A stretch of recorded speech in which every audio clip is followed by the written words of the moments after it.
Hello and welcome to Z S pharma. So आज के इस वीडियो में हम लोग डिस्कस करेंगे क्वेश्चन पेपर को जो कि आपका जो रिसेंट एम्स भुवनेश्वर का जो एग्जामिनेशन हुआ था for the pharmacist officer grade 2, जिसकी डेट थी 31 अक्टूबर 2023। तो आज जो है हम लोग इसके राइट आंसर्स डिस्कस करेंगे, उसके साथ में कुछ एक्सप्लेनेशंस है वो भी हम लोग आज के इस वीडियो में डिस्कस करेंगे। तो बेसिकली आप सभी को पता है कि एम्स का जो एग्ज़ाम होता है वो बेसिकली दो लैंग्वेजेस के अंदर होता है, एक होता है आपका इंग्लिश के अंदर और एक होता है आपका हिंदी के अंदर, ठीक है। तो इन बिटवीन जो है आप क्वेश्चन को जो है दोनों लैंग्वेजेस के अंदर कन्वर्ट कर सकते हैं या फिर चेंज करके देख सकते हैं। तो आज के इस वीडियो में जो भी हम लोग के इंग्लिश के अंदर जो भी क्वेश्चन दिए गए हैं उसको हम लोग डिस्कस करेंगे, ठीक है। तो जो पहला क्वेश्चन था तो वो फार्मास्यूटिक्स से रिलेटेड क्वेश्चन था।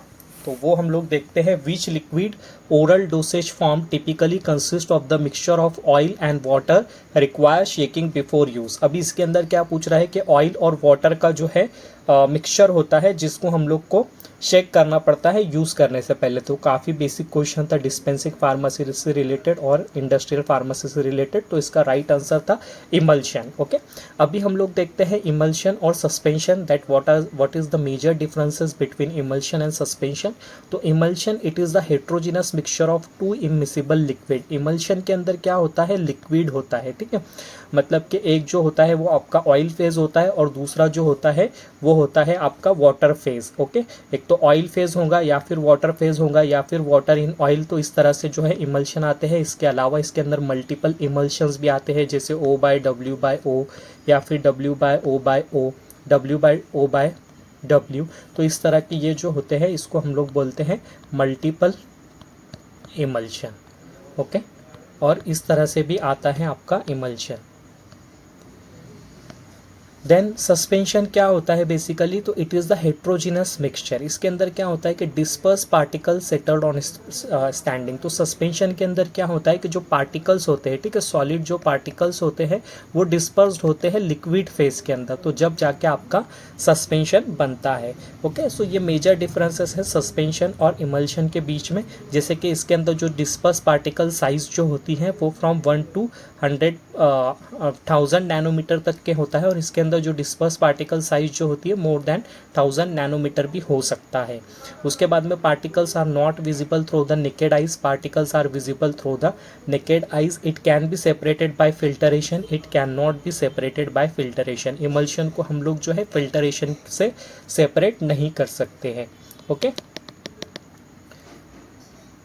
देन अभी हम लोग देखते हैं कि which organ produces HCl, that is the hydrochloric acid, and pepsin for protein digestion. बराबर, प्रोटीन का जो डाइजेशन होता है। तो बेसिकली ये जो है एनाटॉमी और फिजियोलॉजी से रिलेटेड क्वेश्चन था। तो इसके अंदर पूछ रहा है कि हाइड्रोक्लोरिक एसिड मतलब जो आपका HCl होता है एंड पेप्सिन जो होता है फॉर प्रोटीन डाइजेशन, तो वो कौन सा ऑर्गन जो है उसको सिक्रीट करता है और प्रोड्यूस करता है।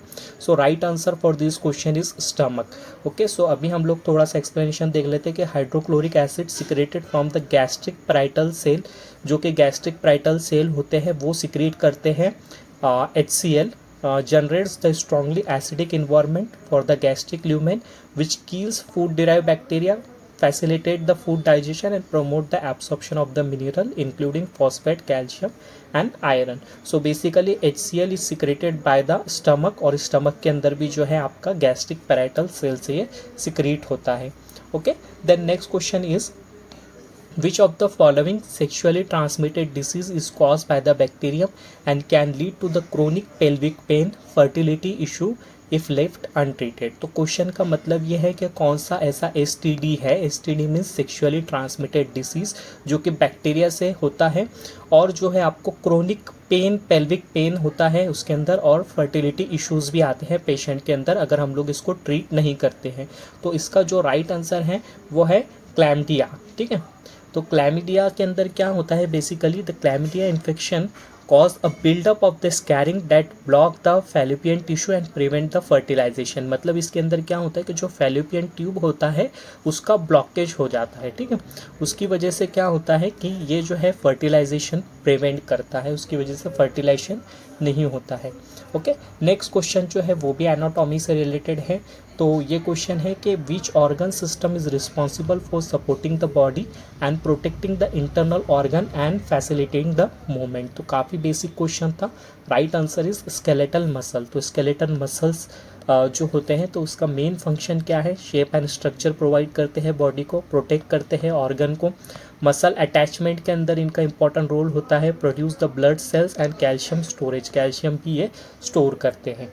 Okay, then next question is which of the following is not a common surface infection cause by the bacteria. अभी ये क्वेश्चन के अंदर थोड़ा सा डाउट है, यहाँ पर ये पूछ रहा है कि cause by the bacteria. Okay, not a common surface infection मतलब कि इसमें से कौन सा जो है जो कि कॉमन सरफेस इन्फेक्शन नहीं है बट कॉज कर रहा है बैक्टीरिया से। तो एक क्वेश्चन का मीनिंग ये है, और इसका दूसरा मीनिंग ये है कि ऐसा कौन सा इसके अंदर से डिसीज़ है जो कि कॉमन नहीं है बट जो कि कॉमन नहीं है बैक्टीरिया से होना, surface infection. Okay, surface infection के बारे में पूछ रहा है। तो इसका जो राइट आंसर दिया था इन्होंने ये है रिंग वॉर्म। तो रिंग वॉर्म बेसिकली एक तरीके का फंगल इन्फेक्शन है। इस तरह से जो है रिंग वॉर्म के पेशेंट को स्किन के ऊपर कुछ इस तरह से इन्फेक्शन होता है। तो basically it is fungal infection. Tina corporis इसके लिए रिस्पॉन्सिबल होता है। इसके जो सिम्टम्स होते हैं इसके अंदर rash cause by the fungal infection. It is usually itchy circular rash with a clear skin in the middle, मतलब कि मिडल के अंदर जो है क्लियर स्किन होती है और इस तरह से इसके अंदर जो है सर्कुलर रैशेस हो जाते हैं। ठीक है, ईचिंग होती है इसके अंदर। तो बेसिकली इसका जो राइट आंसर था वो है ringworm, because ringworm is a fungal infection. Then next question is which of the following is a common example of an antibiotic. अभी एंटीबायोटिक जो है आपका एंटी हिस्टामिनिक, तो ये तो हिस्टामाइन कैटेगरी के ड्रग आ जाएंगे। एस्पिरिन, आइबुप्रोफेन, ये अलग कैटेगरी के ड्रग हैं। सिर्फ इसके अंदर जो है पेनिसिलिन जो है, सिर्फ penicillin it is antibiotic. Okay, so let's see penicillin के हम लोग क्लासिफिकेशन देख लेते हैं। तो इसके अंदर penicillin basically natural penicillin, semi synthetic penicillin और beta lactamase inhibitor. Okay, so natural penicillin के अंदर जो आपका एग्जांपल आता है वो आता है आपका पेनिसिलिन जी, जिसको आप लोग बोलते हैं बेंजाइल पेनिसिलिन। सेमी सिंथेटिक के अंदर और क्लासिफिकेशन है जिसके अंदर है acid resistance alternative to the penicillin G. तो इसके अंदर एग्जांपल है आपका पेनिसिलिन वी, जिसको आप बोलते हैं phenoxy methyl penicillin. Then penicillinase resistance penicillin, penicillinase resistance penicillin के अंदर जो है MCD 3 आते हैं, जैसे कि मिथासिलिन, क्लॉक्सासिलिन एंड डाइक्लॉक्सासिलिन। उसके बाद में एक्सटेंडेड स्पेक्ट्रम पेनिसिलिन, यानी इसका जो स्पेक्ट्रम होता है वो काफ़ी लार्ज, मतलब कि ग्राम पॉजिटिव बैक्टीरिया और most of the bacterial strain के अगेंस्ट में ये काम करते हैं। तो इसके अंदर जो है अमाइनो पेनिसिलिन आता है, यूरिडो पेनिसिलिन और कार्बोक्सी पेनिसिलिन। तो अमाइनो पेनिसिलिन के अंदर आता है आपका ampicillin, bacampicillin, amoxicillin.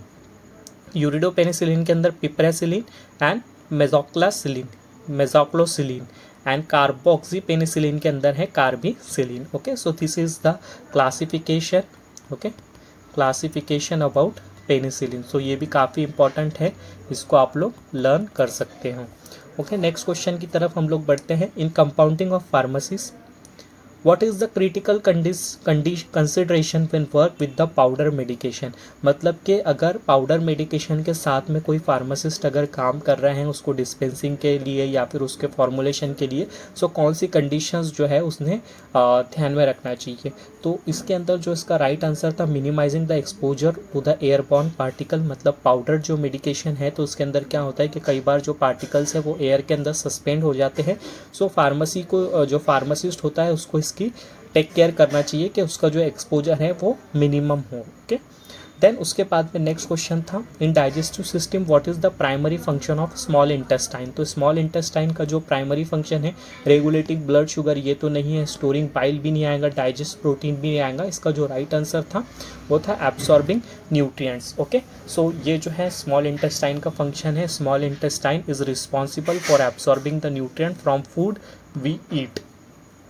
Okay, then OTC drug in clinical pharmacy, what does OTC means. OTC drug मतलब क्या होता है, ओवर द काउंटर ड्रग, मतलब कि इनको किसी भी प्रिस्क्रिप्शन की जो है वो नीड नहीं होती है, ओवर द काउंटर हम लोग इसको सेल कर सकते हैं। तो this are the common example of the OTC medicine.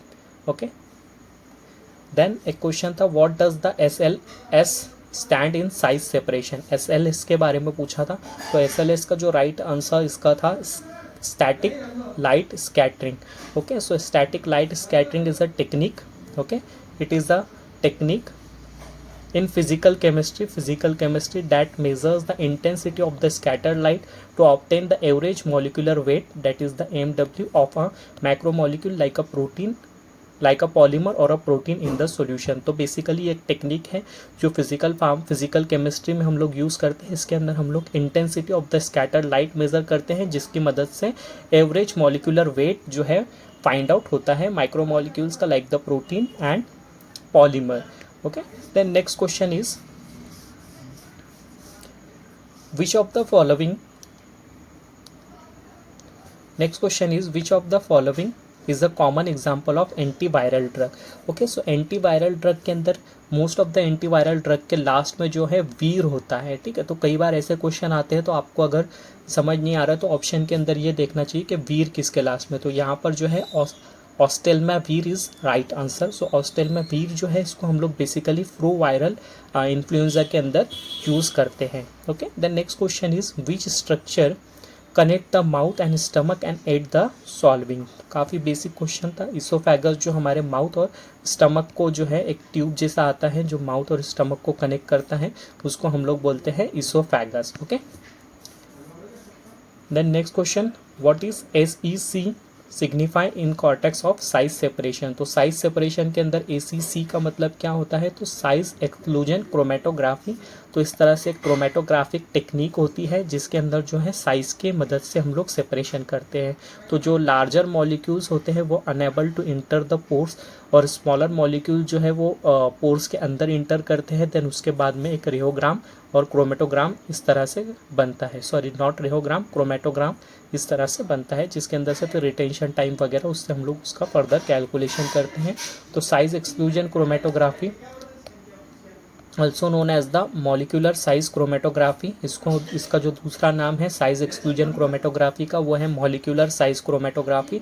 It is the chromatographic method in which molecule solutions are separated by their size and in some cases molecular weight। it is usually applied to the large molecule or the micromolecules complexes such as the protein and industrial polymers। Then next question is which historical civilization is known for its significant contribution in the field of pharmacognosy। मतलब कि pharmacognosy field के अंदर कौन से civilisation का जो है significant contribution रहा है। तो इसका जो राइट आंसर था वो है एशियंट इजिप्ट। तो आप जब भी फार्माकोग्नोसी या फिर कोई भी ड्रग की स्टडी अगर करते हो तो उसके हिस्टोरिकल बैकग्राउंड के अंदर जो है इजिप्ट का काफ़ी बार जिक्र आता है। तो this the right answer is Egypt. Okay, then next question is what is the term for the ability of the microorganism to resist the effect of the antimicrobial drug। मतलब कि अगर कोई हम लोग एंटीमाइक्रोबियल ड्रग दे रहे हैं और microbes जो है उसके रेजिस्ट कर जाते हैं, तो उसके लिए जो वर्ड है उसको हम लोग बोलते हैं resistance. Okay, and next question is which of the component of the central nervous system is responsible for processing the sensory information and high order thinking। so right answer is cerebrum। okay, so cerebrum is right answer। then next question is which of the following surface infection is caused by the fungus and often affect the feet leading to the itching and peeling of the skin। so basically fungus से हो रहा है, तो इसका right answer जो होगा वो fungal infection, क्योंकि बैक्टीरियल इन्फेक्शन तो नहीं होगा, बैक्टीरियल इन्फेक्शन बैक्टीरिया से होगा, पैरासिटिक इन्फेक्शन पैरासाइट से होगा, वायरल इन्फेक्शन वायरस से होगा। सो काफ़ी बेसिक क्वेश्चन था। फंगल इन्फेक्शन बेसिकली फंगस से ही होता है। ओके, देन उसके बाद में what does NPO means when written on the patient charts or the order. NPO का मतलब क्या होता है, nothing by mouth.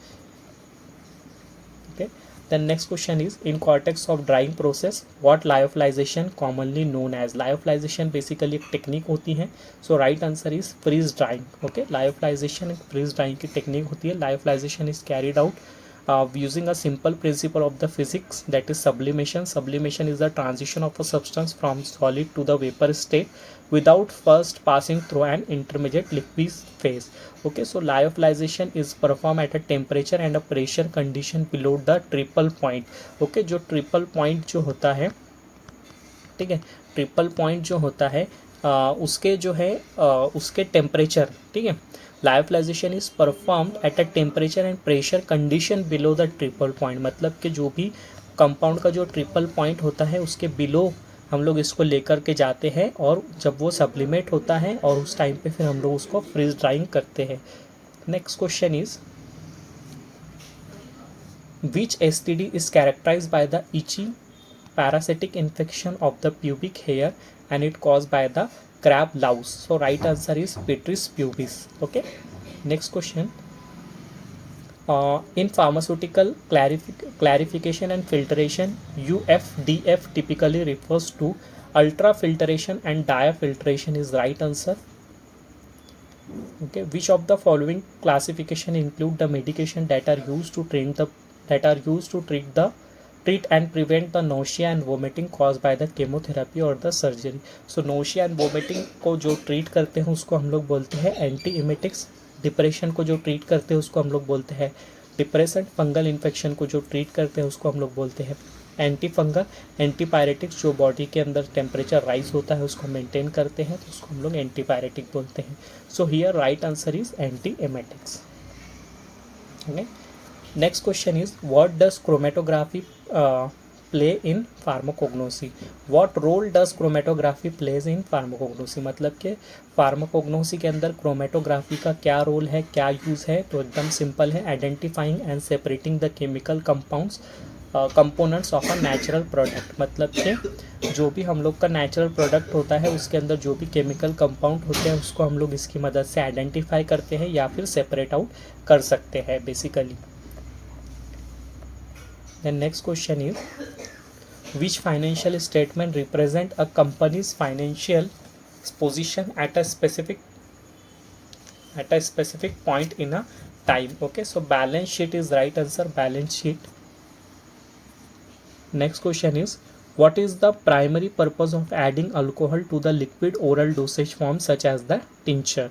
Okay, so alcohol जो है वो बैक्टीरिया ग्रोथ को रिस्ट्रिक्ट करता है, तो basically right answer is to preserve the medication, मतलब कि जो हमारा मेडिकेशन होता है उसको प्रिजर्व करने के लिए हम लोग इसके अंदर यूज़ करते हैं। Which hormone is responsible for stimulating the uterine contraction during child birth and milk ejection during breast feeding?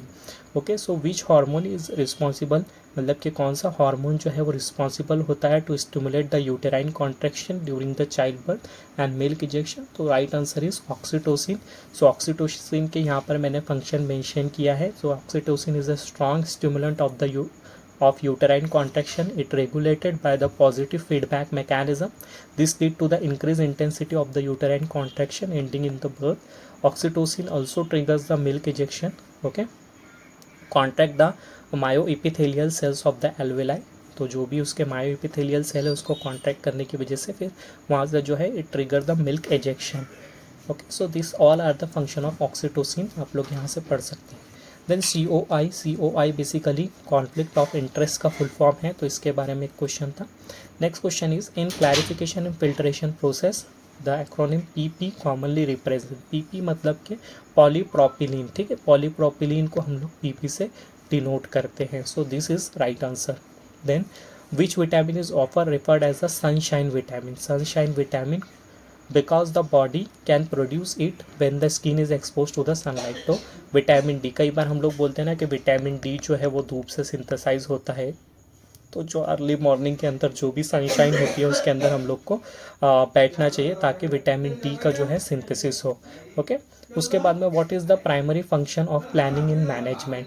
So setting the goal and objective, this is the primary function in management. Okay, next question is what is the primary symptoms of syphilis in initial stage? तो इसके अंदर जो primary जो symptom होता है वो होता है जेंटियल सोर्स और अल्सर। ओके, सो जो इसके बहुत सारे सिम्टम्स है जैसे कि हेयर लॉस, उसके बाद में swollen glands, rashes on palm, flu like symptoms, but जो इसके अंदर प्राइमरी जो सिम्टम्स होता है वो मल्टीपल सोर्स होते हैं। Okay, so this is the right answer. Next is Schedule H refer to the context of the pharmaceutical legislation in India. So right answer is list of prescription drug only. Okay, so list of prescription drug only. तो schedule as को आपको इस तरह से याद रखना है कि शेड्यूल एज जो होता है वो होता है, एज से आपका आता है हैंड राइटिंग. ओके, सो हैंड राइटिंग मतलब कि प्रिस्क्रिप्शन. तो जब भी डॉक्टर के जो प्रिस्क्रिप्शन से हम लोग जो ड्रग देते हैं वो शेड्यूल एज के अंदर आते हैं. अगर आपको शेड्यूल याद करना है तो इसकी वीडियो मैंने ऑलरेडी एक शेड्यूल और सभी शेड्यूल को लेकर के एक वीडियो बनाई है, वो प्लेलिस्ट के अंदर जा करके आप देख सकते हो, या फिर डिस्क्रिप्शन बॉक्स में मैं उसका लिंक मेंशन कर दूंगा. Okay, next is what is the common excipient use in powder medication to improve the flowability and prevent the caking. मतलब कि अगर हम लोग को फ्लोएबिलिटी इंक्रीज करना है और केकिंग को अगर हम लोग को प्रिवेंट करना है तो कौन सा एक्सिपिएंट हम यूज़ करेंगे. तो कलरिंग एजेंट बेसिकली हम लोग क्यों यूज़ करते हैं, it will give the colour और it impart the colour in the formulation. Flavouring agent जो है वो बेसिकली फ्लेवर देता है. प्रिजर्वेटिव जो है हम लोग माइक्रोबियल ग्रोथ को माइक्रोबियल ग्रोथ को इनहिबिट करने के लिए यूज़ करते हैं. और ग्लाइडेंट जो है, ग्लाइडेंट का बेसिकली क्या यूज़ होता है, ये क्या करता है, इंक्रीज करता है फ्लोएबिलिटी को, ठीक है, और डिक्रीज करता है केकिंग फॉर्मेशन को. Okay, so this is the major function of glidant. आप लोग यहाँ पर देख सकते हैं, glidant is a substance that is added to a powder to improve the flowability. इसका जो मेन फंक्शन होता है वो improve the powder flow, reduce the inter particle friction, reduce the cohesion. Okay, इसका जो एग्जांपल्स है, तो एग्जांपल्स के अंदर आपको देखने को मिलेगा मैग्नीशियम स्टीयरेट, इसका एक एग्जांपल है, ठीक है. उसके बाद में इसके जो दूसरा जो एग्जांपल है, बेस्ट एग्जांपल वो है एरोसिल. एरोसिल जो है वो आपका कोलाइडल सिलिकॉन डाइऑक्साइड है. उसके बाद में इसके अंदर जो दूसरे एग्जांपल आते हैं वो आते हैं आपके starch. Okay, starch, then talc. So this are the examples of glidants. Okay, next question is which sexually transmitted disease is known to significantly increase the risk of cervical cancer in women. तो human papilloma virus. So basically ये STD है, sexually transmitted disease की category में आता है और ये risk of cervical cancer increase करता है. Okay, next question is what is the primary purpose of credit score. तो क्रेडिट स्कोर का प्राइमरी फंक्शन क्या होता है, to evaluate the person's credit worthiness. Okay, next question is which gland is referred as a master gland. Okay, master gland हम लोग किसको बोलते हैं इंडोक्राइन सिस्टम के अंदर, तो पिचिटरी ग्लैंड. कई बार आपने पढ़ा होगा pituitary gland is a master gland. Okay, so pituitary glands जो है एंड देयर टारगेट ऑर्गन्स, तो आप लोग यहाँ से देख सकते हैं कि गोनाडोट्रोपिन हार्मोन का ये जो है सिग्नल देता है फॉर सिंथेसिस, देन ओवरी और टेस्टिस को देन टीएसएच सिक्रीट करता है. तो टीएसएच आके जाके जो है थायराइड ग्लैंड के अंदर ऐड करते हैं. तो ये सारे फंक्शंस इसके होते हैं. Next is which liquid oral dosage form is typically used for the alcohol based medication extract often administered in a small quantities. तो इसका जो राइट आंसर है वो एलिक्सर्स. तो बेसिकली एलिक्सर्स जो होते हैं मोस्टली जो कफ सिरप होते हैं उसके अंदर एलिक्सर्स होता है, तो उसके अंदर जो है अल्कोहलिक कंटेंट आपको देखने को मिलता है, जो कि हम लोग को स्मॉल अमाउंट के अंदर लेना चाहिए. Okay, in non sterile manufacturing what is LIMS signify. LIMS मतलब कि LIMS का फुल फॉर्म पूछा था, तो laboratory information management system. Okay, next question is the central nervous system comprises of the major component. तो सेंट्रल नर्वस सिस्टम के अंदर आप सभी को पता है इसके अंदर ब्रेन प्लस स्पाइनल कॉर्ड, ये दोनों को मिलके जो है सेंट्रल नर्वस सिस्टम फॉर्म होता है. So this is right answer, option number 4 is right. Okay, next question what is the term for the process of spreading investment across the different asset classes to reduce the risk. So diversification. Word का meaning है diverse, मतलब कि अलग अलग जगह के ऊपर या फिर अलग अलग कैटेगरी वाइज, तो मतलब हम लोग बोलते हैं डाइवर्स बैकग्राउंड. सो इसका जो राइट आंसर है वो है diversification. Okay, which STD signifies as a silent infection because it is often no symptom specially in the women. Silent infection हम किसको बोलते हैं, क्योंकि इसके अंदर किसी भी तरीके का कोई सिम्टम नज़र नहीं आता है. तो इसका जो राइट आंसर है वो है chlamydia. Okay, so chlamydia is often called as the silent infection. Okay, that's because people with the chlamydia may not experience symptoms at all. If a woman contracts the STI, it may take several weeks before any symptoms appear. तो silent infection बोलते हैं क्योंकि इसके अंदर जो है symptoms जल्दी देखने को नहीं मिलता है। Then next question, what is the purpose of legal malpractice insurance? So right answer is to protect the attorneys from financial liability in case of the negligence. Okay, so this is not farmer related question, ये जो है आपका legal से related question था, या फिर आप बोल सकते हैं इसको कि इथिक्स वगैरह से रिलेटेड क्वेश्चन है। Okay, so next question is what is the term for the inappropriate use of antimicrobial drug that can contribute to the microbial resistance? So antimicrobial misuse is the right answer. Then next question is, what is the following page describe the mechanism of action and primary therapeutic effect of decongestant in the treatment of nasal decongestion? मतलब कि जो nasal congestion जो होता है, अगर हम लोग को उसको ट्रीट करना है तो हम लोग क्या यूज़ करते हैं, nasal decongestant यूज़ करते हैं। तो उसका मैकेनिज्म पूछा था। So right answer is they constrict blood vessels in the nasal pathway to reduce the swelling and elevate the congestion. So this is the right answer for this question. Next is the scope of pharmacognosy include the study of pharmacognosy। आप सबको पता है कि pharmacognosy के अंदर हम लोग plants के बारे में स्टडी करते हैं और नेचुरल प्रोडक्ट के बारे में स्टडी करते हैं। So option number 3 is correct. Next is COPD। तो काफ़ी बेसिक क्वेश्चन था। COPD मतलब क्या होता है, chronic obstructive pulmonary diseases. Okay, so right answer is third. Next is, in STD, which STD can be transmitted through the unprotected oral, vaginal or the anal sex and is caused by the HSV? Okay, so HSV का full form क्या है, herbs simplex virus. सो herbs simplex virus से कौन सा disease होता है, तो जो हर्ब्स डिसीज होता है। ओके, सो हर्ब्स डिसीज जो है genital herpes can often spread by the skin to skin contact during the sexual activity.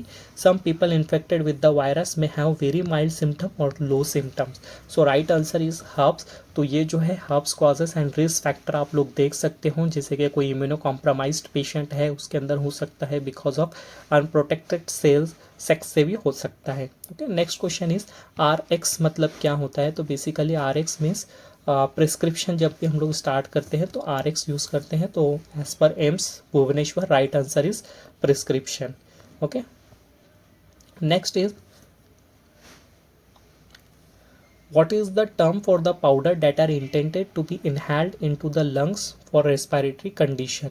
Okay, suppositories जो होता है वो बेसिकली पाउडर्स नहीं होते हैं, वो हम लोग को इंसर्ट करना होता है other than mouth cavity, other than oral cavity.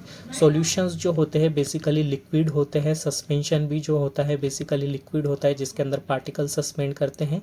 इंसफुलेशंस जो है वो राइट आंसर है इसका। सो इसके बारे में आप इंफॉर्मेशन पढ़ सकते हैं। This are medicated dusting powder meant for the introduction into the body cavities such as the nose, throat, ears and vagina with the help of the apparatus known as insuffullator। तो insuffullator करके एक apparatus आता है, एक instrument आता है जिसकी मदद से हम लोग पाउडर को बॉडी कैविटी के अंदर इंसर्ट करते हैं। Okay, so next question is, what is the purpose of controlling function is management? Okay, what is the purpose of controlling function in management? So right answer is monitoring the performance. Okay, next question is, in non sterile manufacturing CAPA stand for? Okay, so इसके अंदर कई confusion हुआ था क्योंकि क्योंकि दो option जो थे वो नियर अबाउट मतलब सेम थे। इसके अंदर जो था compliance assessment and product approval, इसके अंदर compliance approval and product assessment. So बहुत सारे लोगों को लग रहा था एक तो फर्स्ट आंसर होगा या फिर थर्ड होगा क्योंकि मोस्टली जो है सेम है। ओके, बट इसका जो राइट आंसर था वो राइट आंसर इसका फोर्थ था, कुछ दूसरा ही आंसर इसका राइट था जिसके अंदर है corrective action, preventive action. Okay, next question is, in clarification and filtration DE commonly stand for? Okay, so DE जो होता है वो डायटोमिशियस अर्थ का फुल फॉर्म है। Okay, next is, what is the primary function of cortisol in body? Cortisol का जो है primary function क्या होता है? तो basically it regulates the blood sugar. तो मेटाबॉलिज्म के अंदर इसका काम होता है। तो basically it helps in regulation of the blood sugar. What is the term for the mixture of a powder medication and the liquid often used for the oral administration? Okay, तो right answer is suspension। अब basically suspension क्या होता है? Suspension it is the term for the mixture of the powder मतलब कि अगर हम लोग किसी पाउडर या फिर किसी पार्टिकल को अगर हम लोग सस्पेंड कर रहे हैं इन सुटेबल व्हीकल, तो उससे हमारा जो है सस्पेंशन फॉर्म होता है। अभी सस्पेंशन के अंदर भी दो टाइप के सस्पेंशन आते हैं, एक तो होता है आपका फ्लॉक्यूलेटेड सस्पेंशन और दूसरा होता है डीफ्लॉक्यूलेटेड सस्पेंशन। ओके, सो इसके जो हम लोग ने मेजर अगर हम लोग डिफरेंसेस की बात करें तो a flocculated suspension is a suspension in which particles have undergone flocculation, इसके अंदर जो है फ्लॉक्यूल्स फॉर्म होते हैं। डीफ्लॉक्यूलेटेड के अंदर जो है फ्लॉक्यूल्स फॉर्म नहीं होते हैं। ओके, इसके अंदर जो है इसके अंदर क्या होता है कि the rate of sedimentation is high. Okay, flocculated suspension के अंदर जो सेडिमेंटेशन का रेट जो होगा वो हाई होगा, डीफ्लॉक्यूलेटेड सस्पेंशन के अंदर सेडिमेंटेशन का रेट जो होगा वो कम होगा। इसके अंदर जो है वॉल्यूम जो है, ठीक है, वॉल्यूम ऑफ सेडिमेंट इसके अंदर हाई होता है, इसके अंदर वॉल्यूम ऑफ सेडिमेंट लो होता है। Okay, forms the porous sediment, इसके अंदर जो सेडिमेंट होता है फ्लॉक्यूलेटेड सस्पेंशन के अंदर वो पोरस होता है, इसके अंदर नॉन पोरस होता है। Okay, redispersion of the sediment can easily done by the agitation, अगर हम लोग इसको अजाइटेट करते हैं, अजाइटेशन अगर हम लोग इसको करते हैं तो रीडिस्पर्शन होने का काफ़ी इजी होता है। इसके अंदर जो है अजाइटेशन के बाद भी जो है रीडिस्पर्शन थोड़ा सा मुश्किल हो जाता है। Okay, so this are the differences between flocculated and deflocculated suspension. The next question is what is the primary function of the federal reserve in the US. Okay, so right answer is monetary policy. Next is which of the following best describe a key responsibility of a clinical pharmacist in ensuring medication safety within a hospital settlement? So right answer is monitoring patient medication regimes to prevent and address the medication error. Okay, मतलब कि ये जो है इसका right answer है। Then उसके बाद में जो है पब्लिक रिलेशन, ये फार्मासिस्ट का काम नहीं है। सुपरवाइजिंग हॉस्पिटल जैनिटर स्टाफ, ये भी फार्मासिस्ट का काम नहीं है, ये भी फार्मासिस्ट का काम नहीं है, आर्किटेक्चरल डिज़ाइन वगैरह का। सो this is the most appropriate most right option. Next is which mineral is essential for maintaining the strong bones teeth and is commonly found in dairy products. Okay, so right answer is calcium, कई बार advertisement के अंदर भी आता है, तो right answer is calcium. तो calcium is mainly responsible for strong bone and teeth. Okay, next question is which drug classification include medication that are used to treat the bacterial infection by inhibiting the synthesis of bacterial cell wall. So antibiotic is right answer। antiviral जो है हम लोग virus के लिए use करते हैं, viral infection के लिए यूज़ करते हैं। एंटीकोएगुलेंट जो है हम लोग कोएगुलेशन को प्रिवेंट करने के लिए यूज़ करते हैं। एंटीबायोटिक्स भी नहीं आएगा इसका आंसर, तो right answer is antibiotics. Okay, antibiotics is right answer. Next question is in pharmacognosy ethanopharmacology refers to, okay, ethanopharmacology refers to the investigation of traditional medicine and their cultural context. So this is the right answer. Next is what is the term for a drug interaction where one drug enhances the effect of another drug beyond what is expected? So right answer is potentiation. Next question is what is the which of the following is a common application of a computer in clinical decision support system? Okay, provided drug interaction alert, this is right answer. HPLC के बारे में पूछा था तो काफ़ी basic question है। HPLC high performance liquid chromatography is right answer. SSRI के बारे में पूछा था what is the acronym of what is the acronym SSRI stand for in drug classification? So right answer is selective serotonin reuptake inhibitors. Okay, next question is what hormone regulate the body circadian rhythm and sleep wake cycle? Okay, so right answer is melatonin. Okay, melatonin is responsible for the sleep wake cycle. NSAIDs क्या full form पूछा था? NSAIDs, तो ये होता है आपका non steroidal anti inflammatory drugs. Okay, next is who is often referred as the father of scientific management? Scientific management के father किसको कहा जाता है? तो Frederick Taylor is right answer. Next question is what is the primary purpose of immunosuppressant in drug classification? तो basically immunosuppressant का क्या role होता है? तो ये क्या करते हैं? सप्रेस करते हैं इम्यूनिटी को, ठीक है, सप्रेस करते हैं इम्यूनिटी को, इसके वर्ड के अंदर ही इसका मीनिंग है, ठीक है, it suppress the immunity. Okay, so right answer is to suppress the immune system response often used in the transplant patient. तो कई बार किडनी ट्रांसप्लांट वगैरह के या फिर हेयर ट्रांसप्लांट के जो पेशेंट्स होते हैं उनको इम्यूनोसप्रेसेंट दिया जाता है. Okay, to lower the blood pressure, तो ये तो फिर एंटी हाइपरटेंसिव ड्रग के ड्रग्स आ जाएंगे या फिर इसके अंदर CNS कैटेगरी के ड्रग्स आ जाएंगे. इसके अंदर NSAIDs वगैरह पेन एंड इन्फ्लेमेशन को ट्रीट करने के लिए, तो ये तो नहीं आएगा. ओके, नेक्स्ट क्वेश्चन था which STD is caused by the parasite known as the Saccharophilus scabi and as a result in intense itching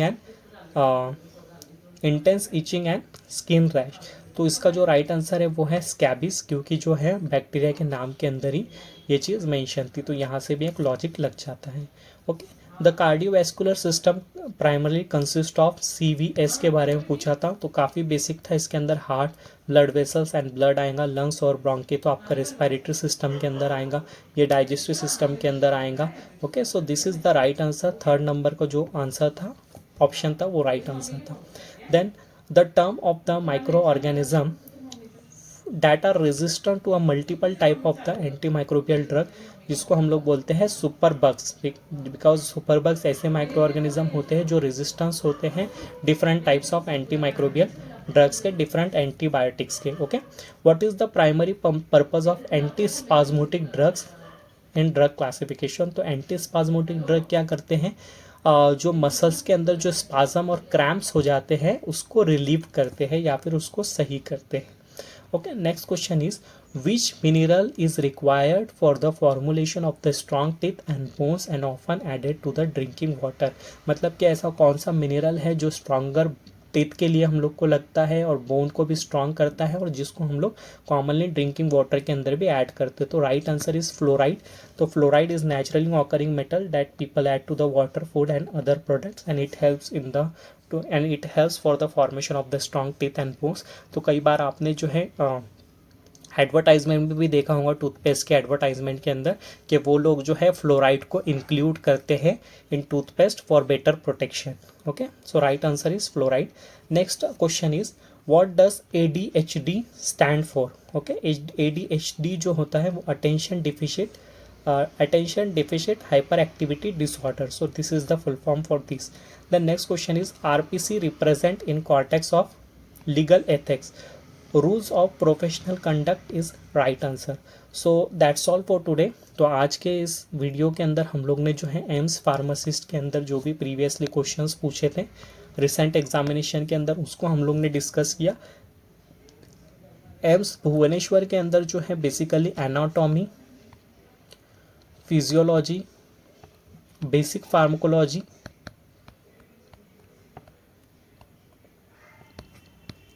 basics pharmaceutics. Okay, so इसके ऊपर जो है मेनली क्वेश्चन जो है फोकस था. इसके अलावा जो है फुल फॉर्म्स और जो है उसके ऊपर ज़्यादा फोकस था. ओके, क्लासिफिकेशन के अंदर से क्वेश्चन आए थे बट एकदम बेसिक क्वेश्चन थे.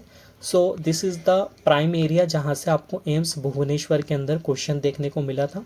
सो thank you for watching and please subscribe to my channel. Okay, ZS pharma को आप सब्सक्राइब कर सकते हैं. जो भी जॉब नोटिफिकेशन या फिर जो भी question paper discussion pharma related whether GPAT NIPER, so उसके रिगार्डिंग मैं आपको इन्फॉर्मेशन देते रहूँगा. इसके अलावा जो है आप फार्मा अड्डा ऐप जो है प्ले स्टोर के ऊपर वो डाउनलोड कर सकते हैं. उसके ऊपर भी आपको लेटेस्ट इन्फॉर्मेशन और वहाँ पर फिर हम लोग GPAT वगैरह के कोर्सेस आपको देखने को मिलेंगे for GPAT and NIPER. So you can also download the app Pharma Adda. Link is given in description. Thank you.